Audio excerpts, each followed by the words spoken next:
narito na po sila, ang mga kwento niyang ating mapapakinggan. Si Mr. Yes Yes Yo, Attorney Ferdy Topacio.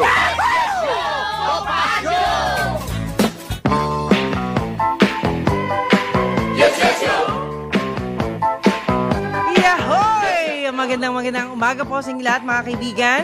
At syempre sa ngalan pa rin ni Attorney Ferdy Topacio, ako po si Juvie de Guzman. Ngayon po ay 26 ng March 2024. Kamusta na po kayo? Happy Tuesday po sa inyong lahat. Kayo po ba'y nasa biyahe na? Nako, lahat ng mga guests ko nilayasan ako. Sila po'y nagpuntahan na sa kanilang mga probinsya. But then, mga kaibigan, napakarami ho nating magagandang idea ngayon. At hindi lang po yan, napakaraming mga dapat nating gawin. Alam nyo, dapat lahat ng bagay pinaghahandaan. Yan. Dahil po ngayong araw na to, ang tingin ko, swerte. Kasi yung iba sabi, nakakalungkot naman yung kwentong yan. Hindi po, kasi alam nyo mga kaibigan, dapat nating malaman at dapat tayong maging praktikal. Yan. At narito, alam nyo, napakaswerte ko ho talaga, bukod kay Tisay, kasi si Tisay po kahapon, di ba? Ang grupo ng mga TNBS, naku TNBS, mag-tune in na po kayo ngayon. At tutukan na po ang programang ito dahil marami hong magagandang balita na dapat po naming i-share sa inyo. At dapat po handa tayong lahat, maaring kayo o kaya hindi man kayo, ang pamilya po ninyo dahil alam nyo, lahat ng bagay po ay dapat meron po tayong gagawin na tama dahil may mga bagay tayong nakakalimutan at itong bagay na ito ay isang napakalaking paalala. Okay, mula po ito sa Eternal Flans. Nako, napakaswerte po natin at narito sa aking tabi ang training manager on the spot. 1 minuto lang kinausap ko ito dahil talaga namang alam nyo, ako po'y galing sa ibang bansa na merong practical na kaisipan, dapat dalhin natin ang ganyang kaisipan dito sa Pilipinas. Walang iba kundi si Sir Jerry Barendes. Tama? Barantes. Ayan, Sir Jerry, bumati ka muna. Okay po, magandang umaga po sa ating lahat. At syempre, sa ating bansang Pilipinas, Miss Jovi, magandang umaga po sa inyo. Nasyak si Sir Jerry, nasyak. At hindi lang yan, pasasalamatan natin ang guard. Nako, alam nyo, yung mga gwardiya na kagaya, yung gwardiya ninyo ang bilis ng inisyatibo, no? At salamat din po doon sa manager. Hindi ko nga naitanong yung pangalan pero alam niyo po, dito po sa pagiging Yes Yes Show guest po ninyo, Sir Jerry, ay para sa akin napakalaking pagkakataon. Kasi ako po'y practical na tao.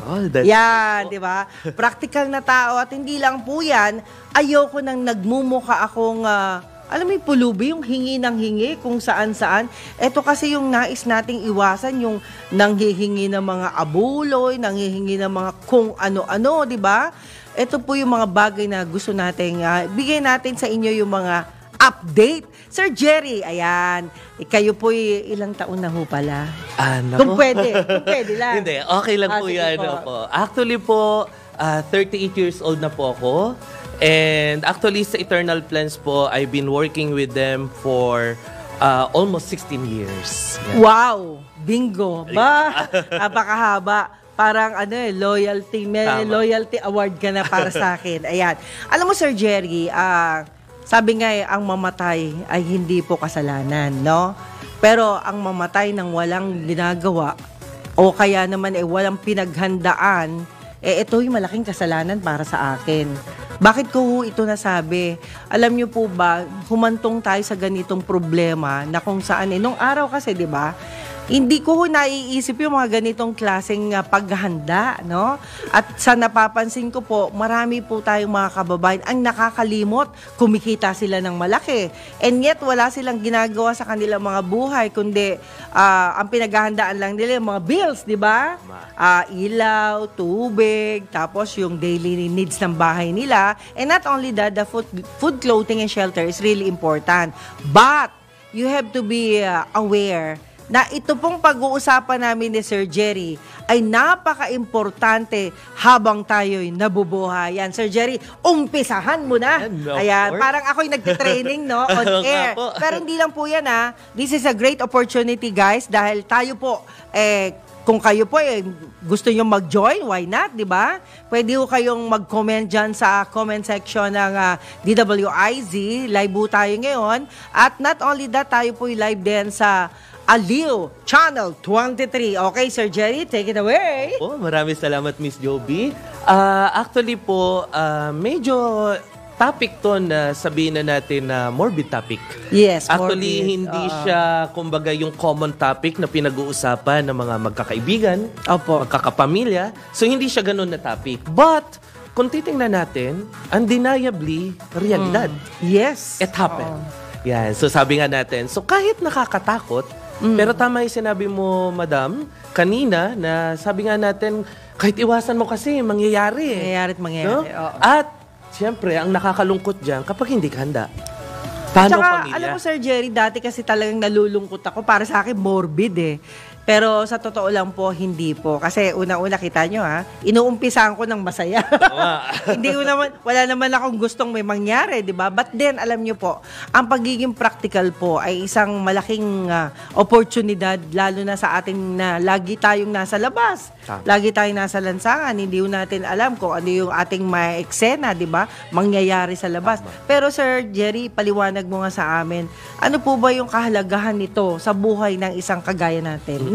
Yes. Actually, kung titingnan po natin, dahil sa katulad nga po na sinabi ko, kadalasan na nababaliwala siya. Opo. Kasi nagpo-fall actually yung memorial servicing o yung memorial plan, nagpo-fall siya kadalasan sa remote needs.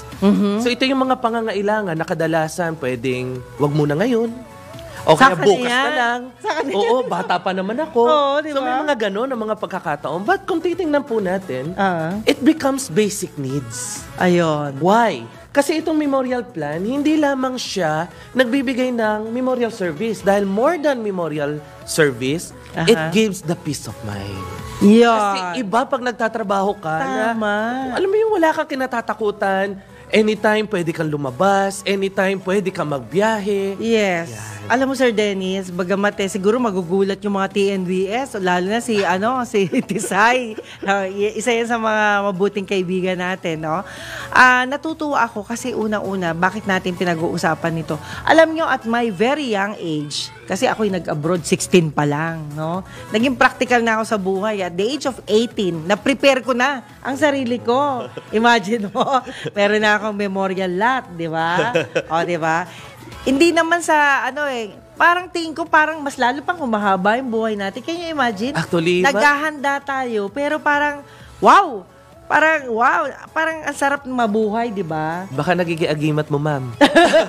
lagi tayo nag-iingat. Ayan, Sir Jerry. And not only that, Sir Jerry, ako po'y may kabaong na. Wow!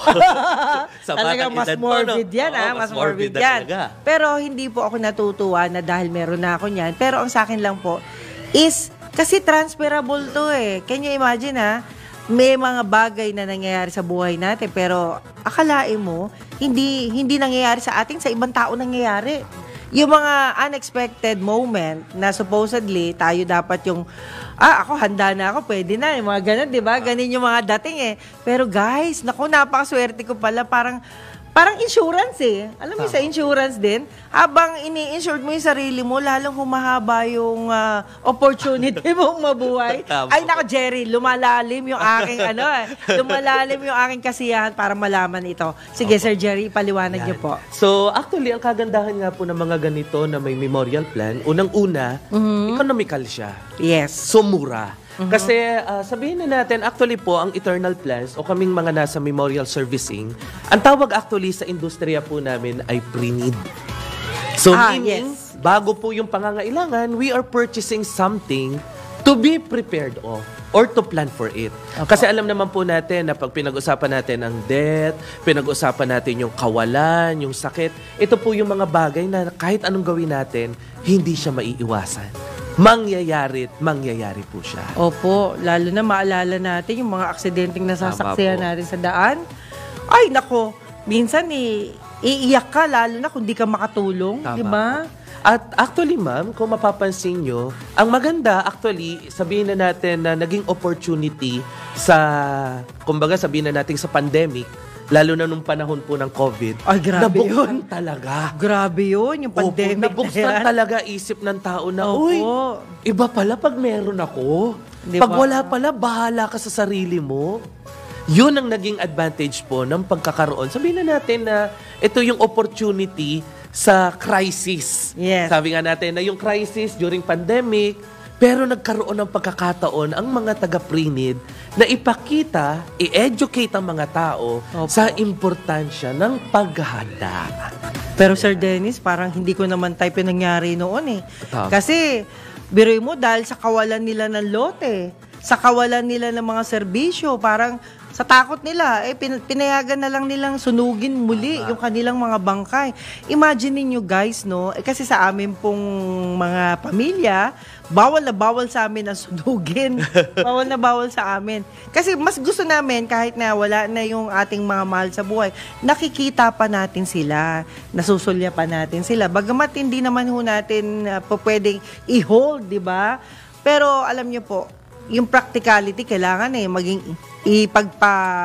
ilagay natin sa ating puso't damdamin na ito'y napaka-importante. Alam nyo guys, hindi ho ako nag-isip ng ganito nang dahil kay Sir Dennis. Kasi Sir Dennis, di ko pa kilala. First time ko lang siyang hinanap, no? At meron ngang nagbigay sa akin ng idea na ang hanapin mo, yung trainer mismo. Okay. Yan. Kasi mas mai-explain niya ng mas maganda ano man yung nais ko. Sir Dennis, ano ba yung pre-need? Explain mo muna po, pre-need at saka yung produkto. Kasi may naririnig akong ganong mga words eh. Sige nga po. Actually po, yung pre-need, actually matagal na yan. Okay. Siguro hindi pa po yata ako ipinapanganak, may pre-need na. Yun lang yung kagandahan nun, ano, na kumbaga, actually ma'am, ang pre-need is a Filipino invention. No, yun yung Ganon? sabihin na natin nakakaiba eh. Kasi, Filipino invention, but Pinaghahandaan na. maraming Pinoy pa rin ang hindi covered. Oh. So that's the saddest part. Filipino invention that was, if I'm not mistaken, way back 1960s. Meron ng memorialization sa Pilipinas. But kung titingnan natin, marami pa ring Pinoy ang hindi pa rin handa. Oh. Yan ang ano. Nakakalungkot na katotohanan yan, Tama, di ba? tama po. At hindi lang yan, Sir Dennis. Maraming Pilipino ang sumisweldo ng malaki, pero kahit na konting ipon, ay wala rin, Tama. di ba? At dahil nga po wala din, nang mumulestya tayo ng ibang tao. Pantakin nyo, hinihingian natin ng tulong para sa mga patay natin, hindi natin kilala. Tama po. Which is, nakakahiya po yun. Tama po. Actually, Ma'am Joby, sa pamilya namin, actually, trainer ako sa Eternal. Opo. So, I'm teaching kung anong importansya, nag-educate ako ng mga sales people, nakikipag-usap sa mga kliyente. Pero alam mo po ba, ma'am, na kumuha ang tatay ko nang hindi niya alam na ako'y nasa memorial.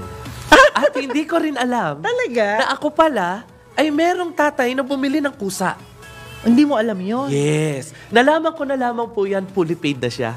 Ang galing. Okay. So, bakit? So, tinanong ko po yung tatay ko. Sabi ko, bakit ka bumili? Opo. Normally, takot bumili. Oo, di Yung ba? mga nagkakaedad. So, sabi ko, baka dahil nagkakasakit na siya or whatsoever.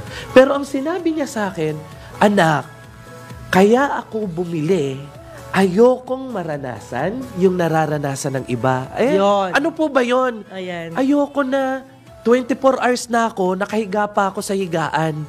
Dahil kayong mga anak ko, naghahanap pa kayo ng politiko, Oo. naghahanap pa kayo ng hihinga ng tulong. Yun. So, ayaw daw niya ng ganun. Oo nga naman. So, sabi ko sa kanya, uy, maganda. Ang tatay ko, bumili, pero hindi niya alam na nasa memorial ka. ako. Bakit nagkagano? Wala kang Yun communication? nakakaiba. Hindi naman po. Siguro kapag nag-uusap-usap na, ito, ginagawa ko, siguro sa kanya, parang lumalampas lang sa kabila. Dahil, aminin na po natin, there's is what we call right timing. So, meron kaming mga client na nandyan yung needs, pero hindi agad bumibili because they feel na hindi pa yun yung timing. Siguro, it's just na sinuwerte lang ang tatay ko. Hindi ko alam kung may nanakot ba sa kanya o may naramdaman ba siya. Pero during that time, ang sabi niya, ayokong maranasan na hindi ako siniservisyohan. Ayo. So ayaw daw niya nakahiga sa papag 24 hours na. Oh. Yun. So nagkaroon siya ng fear. Nagkaroon siya ng takot na paano ang pamilya mo? And that is the mission ng Eternal Plans na maka-reach out sa mas maraming Pinoy, mas maka-reach out sa maraming pamilya kasi alam namin na maraming nangangailangan. At sabi nga namin, ang biruan nga namin, kapag wala ka talagang cash ngayon, Opo. naku, bawal mamatay. Ayan. Oo, bawal talagang mamatay. So kung wala kang pera at hindi ka handa, kasi yung iba, ang sinasabi sa akin lagi, Sir, madali lang naman yan. Pipikit lang naman eh. naman. Oo nga Pipikit ka lang naman. naman. But the problem there, nasa ng burden. Ayun. Nasa family. Opo. So yun ang gusto ma'am namin na ipa-realize sa tao na you are getting a memorial plan not only for yourself but for your family. Kasi Yan. ayaw natin mag-iwan ng problema sa pamilya. Mahal mo yan eh. Oo nga. Tama. Oo nga. Yan. So hanggang maaari po, yun ang gusto naming ma-reach. Ayan. Mas maraming Pinoy, mas maraming pamilya, kasi sabi nga namin, at least isang life plan for every family, okay na. Nako, good thing na nandito ka, Sir Jerry. Alam mo, ikaw yung kailangan ko. Una-una, hindi naman para dun sa mga nakakatakot na iniisip nyo. No, guys. Alam nyo po ba, the more na prepared tayo, the more na humahaba ang buhay natin. Tama. Parang nangyari sa akin dati sa insurance, eto pero it's other company naman. Sa insurance po kasi, sabi nung ibang tao, ano ba yan? Sabi ko, natapos ko yung payment ko, ay hindi ko nagamit. Sabi gano'n nila. Sabi ko, ma'am, ano bang hindi mo nagamit? Sabi ko gano'n. Kasi nagbayad ako. O, ngayon, kung nagbayad ka, walang nangyari. So, ibig sabihin, ma'am, you should be thankful kasi hindi mo nagamit. Di bali nang magbayad ka na magbayad kasi hindi mo nagagamit. Why? Kasi unang-una po, humahaba ang buhay nyo. Parang dun lang siya sa unti-unti kong paliwanag sa kanya, dun lang nga ako naintindihan. Yes. Sabi niya, oo nga no, nakalimutan ko yun. Sabi niya. Actually, ma'am, kung nakalimutan ko yun, titignan mo, even sa insurance, yun ang binabayaran mo eh. O, di More ba? than the service, more than the product, what you are paying is the peace of mind. Yan. Na ang Peace of sarap mind. na wala kang inaalala. May mangyari sa'yo, Wala kang paiiyakin. paiiyak. Sabi nila, bawal daw umiyak. Paano hindi iiyak? Kaya pala umiiyak yung mga kamag-anak natin kapag merong nakaburol dyan. Kasi nga po, walang pera, pambayad sa inyong problema. Tama po. Kaya sabi nga ho nila, ay nako, ang hirap ng ganito. Sabi gano'n ng isang narinig kong pamilya. Ma'am, di ba okay na nga sa inyo kasi hindi pinahirapan yung Tama. pamilya ninyo? Hindi. Mas lalo nga kami nahirapan. Akalain mo na ang mamatay pala magastos. Tama po. Di ba? Oo. Namatayan ka na problema ka pa sa mga dokumento. May bayad din kasi yun eh. Yes, At opo. hindi lang yan, Sir Jerry, may bayad din yung mga kakainin habang... Tama. Tapos, naghihintayan pa kung saan pa galing yung mga pamilya. Kailangan extend yung ano. At yung, habang humahaba, ma'am, yan, tumataas ang tumataas binabayaran yung binabayaran. Can you imagine? No? Well, mga kaibigan, siguro yung mga... Sabi nga nila, yung mga ibang mayayaman, hindi nila masyadong problema ito. Kasi bakit magaganda ang buhay ng mga mayayaman? Wala silang burden sa buhay eh. Minsan nga, how I wish maging mayaman Tama din po. tayo eh. Yun lang ang Hindi problema. tayo namumroblema sa anumang mangyayari. Pero sabi nga po, mayaman o hindi man tayo mayaman, kailangan prepared tayo. Ang pagpiprepare ng ating, sabi nga, yung mga pre-need na ganyan, ay parang mistulang pagpiprepare na rin na hindi tayo magka-problema in the future. Malay mo, 100 years old na tayo, buhay pa tayo. Diba? May mga ganon. Maraming magandang balita, Tama Sir po. Jerry. At syempre, maya-maya po ay meron ho tayong magandang additional na kwento dyan, dahil ako, practical akong tao, sabi ko nga sa inyo kailangan nating handa tayo. At sa ibang bansa, Sir Jerry, mandatory pala ito. Mas maganda yata ang gawing mandatory. Ano? Once na nagtrabaho ka pala, kailangan iaawas na doon yung mga gastusin para dyan. Di ba? Magandang thinking ito, lalo na sa mga friends natin from TNBS. Tisay, it's about time na maging practical tayong lahat dahil importante ito sa ating buhay. Makinig tayo tayo ha. At not only that mga kaibigan, tayo po ayan, maya-maya po, magta-time break muna tayo. Diba? O, time check muna tayo. Dahil maraming ituturo sa atin si Sir Jerry kung paano tayo makakarao sa mga problemang hindi natin inaasahan. At hindi lang po yan, paano tayo makakabayad? Malaking bagay po yan mga kaibigan. Kaya po, yung makabayad ka, magka-problema ka, syempre. At hindi lang po, yung paghahanda natin ay napaka-importante po para po sa lahat ng mga nanonood, nakikinig dito.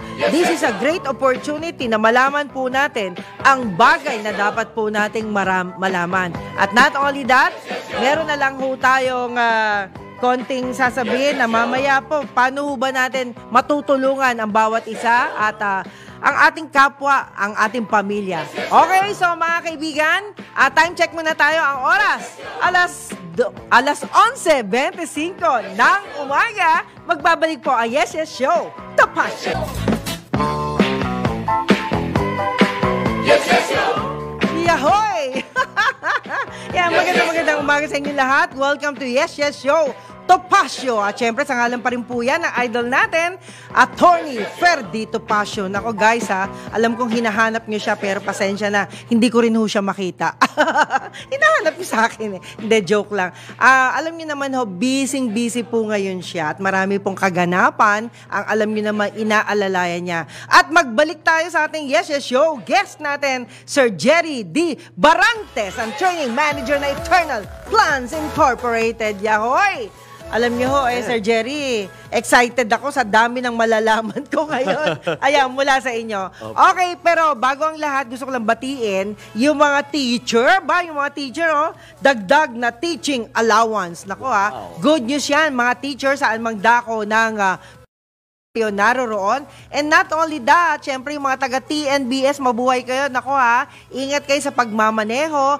Alalahanin ninyo ang inyong presidente si Tisay. Ayaw na ayaw niyang magkakaproblema kayo dahil mahal na mahal niya kayo. O, di ba? At hindi lang yan, mahal ko na rin kayo dahil syempre yung mga TNBS na yan, kayo po ang dagdag tulong sa gobyerno para hindi mahirapan ang ating mga mananakay. Yan. Balik tayo kay Sir Jerry. Sir Jerry, alam mo parang tumataas yung balahibo ko. Hindi ko alam kung ito'y, alam niyo pag natutuwa tayo, ganito yung feeling natin na kailangan lahat pinaghahandaan. Tama. Okay, Sir Jerry, ano bang maidadagdag mo sa mga paliwanag mo? Ngayon alas 11:37 na ng umaga. Bilis sa oras, Hindi ko akalain na ganun kabilis. Sige, Sir Jerry. Actually po, katulad po ng binanggit natin kanina, so yung memorialization actually, it becomes a basic need. Opo. So parte na yan ng ating mga dapat pinaghahandaan. Yes. At yun nga lang, medyo dito sa Pilipinas, hindi pa yata talagang mandatory. Yeah. But doon naman pumapasok po ang misyon ng Eternal Plans. Ayun. Na kami yung magre-reach out. Sabi nga natin, kung sakali, kami ang lalapit. Kasi sabi ko nga sa iyo, Miss Joby, ang gusto talaga ng Eternal, mag-reach out. Ay, tama yan. Ay, Sir Jerry, may panukala ako. Parang taga-gobyerno. Joke lang, guys, Hindi po, meron po akong nasa sa isip, It's about time na manawagan tayo sa Kongreso, sa Senado. Gawin nating batas ito na magkaroon ng mandatory na meron lahat ng tao sa Pilipinas na reservation na ganito.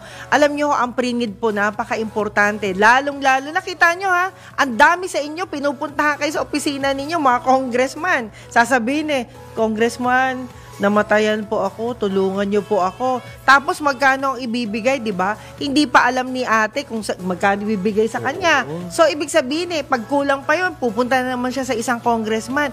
O, ganun din sa Senado. Ito naman hopefully, magkaroon ng batas ito, guys. Alam niyo kung bakit? Kung hindi man gagastos sa mga Pilipino para dito, yung ating mga leader na lang. Tama. At gumawa sila ng batas na bigyan nila ng tulong itong ating mga pobreng kababayan. Hanggang kailan magkakaroon ng pobreng Pilipino dito sa Pilipinas? Hanggang kailan? Ayan Okay. Sige, Sir Jerry. Opo. Actually, yan ang maganda, Miss Joby, sa Eternal. Opo. Kasi nakita natin yan na bakit hindi nare-reach out what about those people na hindi kaya ng budget? Yun na Yan. nga eh. So, wag ka mag-alala, Miss Joby, kasi ang Opo. maganda sa Eternal Plans, kami ang nag-i-introduce ngayon ng life plan na first ever, bagong-bago, renewable. 1 year, every year? So pwedeng 1 year hanggang 5 years ang coverage. Okay. Ang maganda nito, Miss Joby, kung ikaw ay medyo sabihin na natin na nag-iipon ka pa, Opo. pwede kang kumuha muna ng mga 1-year coverage na memorial plan. At ito ang magandang balita, Miss Joby. Okay po. Kasi sa amin, pwede kang kumuha 1 year ang coverage, 20,000 ang service with insurance, sa halagang 2 piso lang yan kada araw. Oh, package yan, ha? Yes. Oh, galing, galing. At eternal lang ang nagbigay niya. So, ibig sabihin, kahit po yung ating mga, sabihin na nating masang Pinoy, Opo. afford na. Pwede nang bumili ng memorial plan. Oh, Yan. maganda. Yes. Wala pang ganyan, wala pang ganyan. Oo, actually, ang maganda sa Eternal Plans, yan ang ating isa, sabihin na natin na primary product na aming ino-offer ngayon. Opo. Meron sa local government, meron sa mga private companies, even schools, yan ang atin ngayong ino-offer. Oh, bingo! Di ba tamang-tama ito? Ang mga teacher po ay magkakaroon ng dagdag teaching allowance. Yan. Ako, mga ma'am, mga sir, alam nyo, ay mahal na mahal namin kayo. Dahil kung walang guro, wala kami rito. Tama Di ba? po. Siguro ito na yung way natin para at least yung idadagdag na teaching allowance sa inyo, doon natin i-reserve. Yes. Pwede yata yung ganun, Doc. Opo, Ay, pwede sir. naman. Pwede naman. Sir Jerry. Pwede. Ayan. Bago ang lahat, bago natin ituloy yan, Sir Jerry, gusto ko lang batiin si Doc Melvin Villaruz ng happy birthday kahapon. Happy birthday! Kasi kahapon nabigla siya. Dinalaw siya ng mga estudyante niya from BJMP. Wow. At kinantahan siya with matching cake. O, di ba? Kaya congratulations. Happy birthday to you. Happy birthday to you. Happy birthday, happy birthday. Happy na birthday pa. O, di ba? Kita si Sir Jerry, sanay na sanay kumanta ng happy birthday. Anyway, Doc Melvin, happy birthday to you. Alam namin talagang puspusa. Ito si Doc Melvin kasi, mahilig mag-rescue. Wow. Mahilig bumuhay. Yung talagang naghihingalo na, nabubuhay pa niya sa tulong at awa ng Panginoon. Siyempre, lahat naman po yan alam niyo naman, pag ganyang maraming yung yung instinct mo na tumulong, ang laking bagay niyan. Kaya Doc Melvin, talagang saludo po ako sa iyo. Not only that, si Ma'am Jane, yan, si Ma'am Jane, Ma'am Jane Militante, salamat din po sa inyong galing magturo. And of course, sa lahat ng mga friendship natin, si Sir Dan, sa lahat ng mga taga-media, press, batch 1 pa lang tayo kasi nag-volunteer ako para magkaroon kami ng training program para diyan sa sa mga emergency medical purposes natin na kung saan hindi tayo dapat natataranta. Dapat alam natin kung anong gagawin natin. Kaya wag niyo ako iboto kasi hindi ako kakandidato. Kasi ang gusto ko lang po, matuto tayong lahat, Sir Jerry, na bukod dun sa piniprepare natin, di ba? Alam niyo naman ng Panginoon, pag gusto pa niyang mabuhay ka pa, sige, go lang nang go. Pero ang pinakamagandang gawin natin, habang tayo'y nabubuhay, nag-iisip din po tayo ng magandang bagay na maibabahagi natin sa buhay natin at sa buhay ng ibang tao habang tayo'y may buhay. Habang may buhay.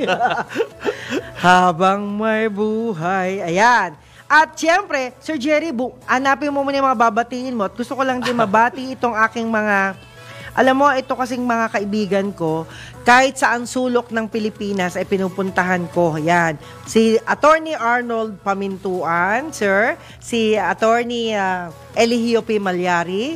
At syempre, si Attorney Cres. Yan, si Attorney Cres na ating pong mahal na mahal. Yan. Attorney Cres, yan.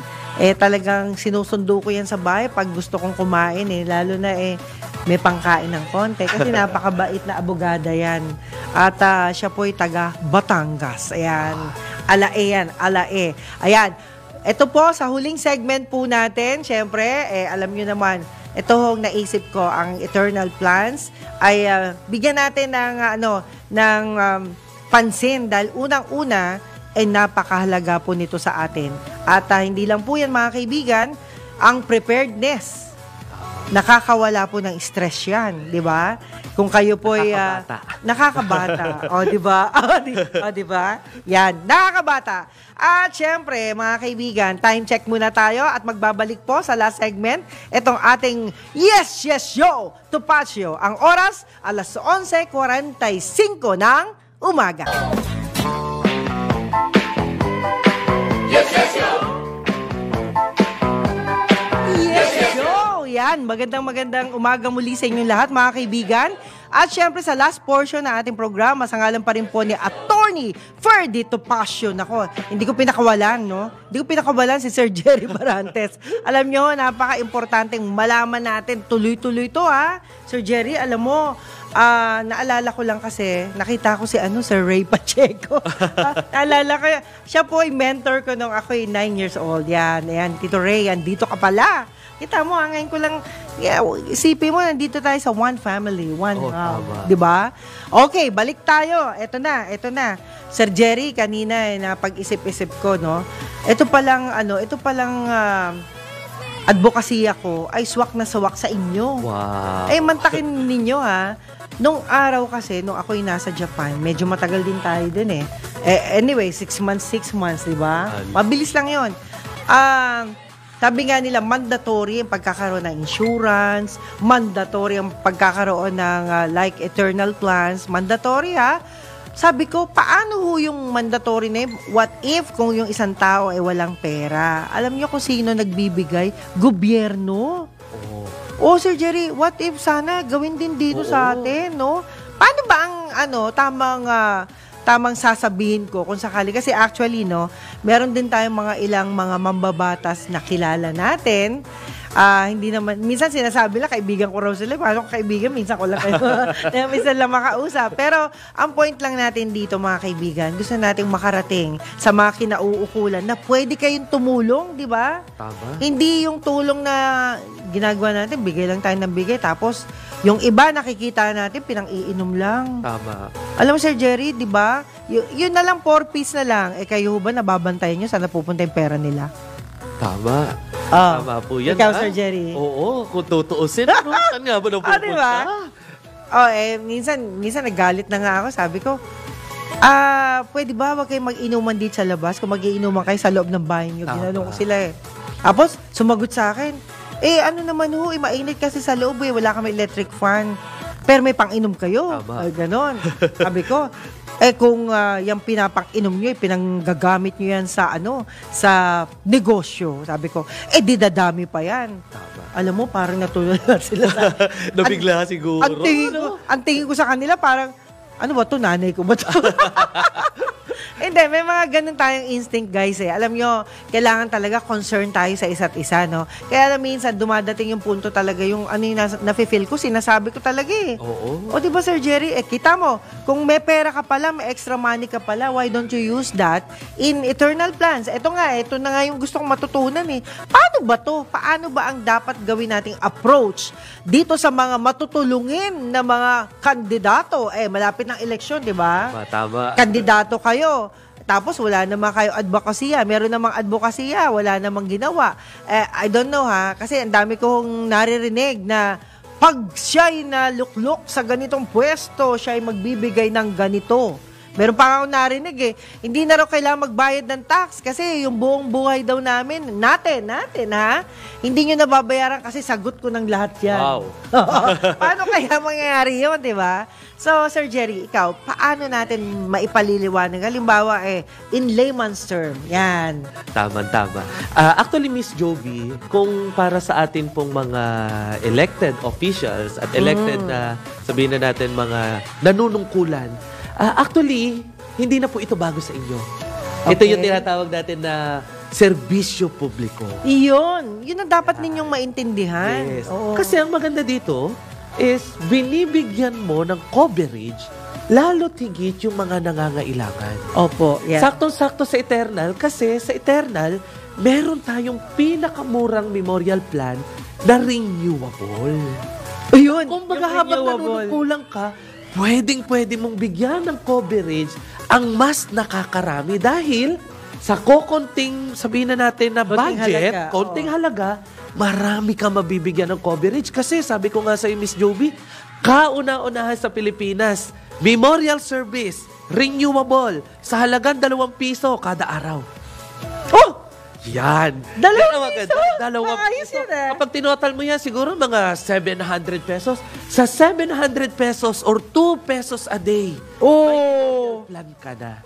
Eternal lang yan. Ala, Tisay, pagtulungan natin yan. Tama. May friend ako yan, si Tisay. Yan. Kasi, okay, kasi 2 gusto pesos. natin yan. Oo, Okay, kasi gusto 2 namin, pesos Miss a day. Joby, Okay. na hindi lang po yung mga merong budget. Kasi marami sa atin, masang Pinoy, yung budget, kumbaga, para lang sa pagkain, para lang sa pananamit, para lang sa pamasahe. Now, meron na tayong renewable plan Opo. na kahit po tayo ay mag-alat dyan, hindi masyadong aaray yung bulsa. Ayun. Lalo na yung mga kuripot Yes, dyan. tama. Ayaw nyo maglabas ng pera, pero siguro 2 piso maglalabas na kayo. Tama po. At ang good news pa dyan, Miss Joby, yung Opo. service na yan, available yan from Luzon hanggang Mindanao. Ibig sabihin, anywhere in the Philippines, pwedeng gamitin ang memorial plan na yan. Para po sa kaalaman ng lahat, ang Eternal Plans po, 4 na dekada na po tayo nagbibigay ng serbisyo. At ang servicing po natin, 300 na po. More than 300 accredited mortuaries nationwide. Ayan. Pero maramot sa atin na pagkakataon dahil kita mo 3 minuto na lang tayo, Sir Jerry. Pero hoping, basta may opportunity lang tayo na masosolo natin. At syempre, alam naman natin si Attorney Topacio ay dumarating anytime. Basta available lang na may oras pa tayo, hihilahin na lang kita. Oo, no problem. Ayan. Kasi napakaganda ho ng usapin na to. At dapat natin intindihin, dapat mag-zinc in sa ating mga kaisipan yung ganitong klase ng opportunity na sa tingin ko, hindi natin pagsisisihan. Ang pagsisisihan natin yung wala tayong ginawa, wala tayong nagawa, di ba? Para sa ating mga pamilya. At sir, paalam na po tayo. Sa susunod, Sir Jerry, wag mo akong tatanggihan. No problem, Okay. Miss Joby. Anytime po. Ayan, Sir Jerry? Opo. So maraming salamat po sa mula po sa pamunuan po ng Eternal Plans, sa amin pong boss, kay Ma'am Antoinette Jacinto, at syempre sa amin pong presidente, si Mr. Elmer Lorica. Maraming salamat po para po doon sa mga may katanungan at doon sa mga may inquiries. Sabi nga natin, anywhere po sa Pilipinas, meron po kaming mga ahente, pero you could always reach us. Dito po yan sa Pasig City, dito po sa banda ng City State Center. Anytime po na kailangan nyo po ng tulong para ma-educate po kayo sa pangangailangan natin sa memorial servicing, nandito lamang po kami. Okay, at hindi lang po yan. On duty, nais natin pasalamatan si News Director Judith Estrada Alariño. Tama ba? Alariño na. Editor Drew Nazino, syempre. Tech Engineer si Winner Contehino, Jeneline Rico Hermoso, yan, si Hober Kahanding, yan, si Ken Sale at Gideon Reyes, ayan, teleprompter, ang bilis, ayan, si Neil Joy Abella, writers natin, si Raisa Dadia, Laika Cueva, si Jen Patrolia, at ang CAs natin, Daniela de Guzman at Jacqueline Santos, ang interns natin, si Ira Ortega Marie Garcia, John Lloyd Malina, Aisen Los, Lois Moises, at si Henrial Javier. At syempre mga kaibigan, next program po, ang Balitang Bayan with Sir Drew Nasino. No. Yan. At not only that mga kaibigan, ako, balikan niyo po kami ha. Last day namin bukas bago tayo magkita-kitang muli sa buwan ng April. Yan. Balik kayo uli sa panonood natin. At tuloy-tuloy lang po dahil marami yung magagandang programa dito lamang yan sa DWIZ at sa Aliw Channel 23. Muli po, ako po si Juvie de Guzman sa ngalan po ni Attorney Ferdy Topacio. At salamat po ng marami. Ang oras po, 12:00 na ng tanghali. Yes, yo, Topacio! Si Mr. Yes, Yo, Attorney Ferdy Topacio. Yes, yo!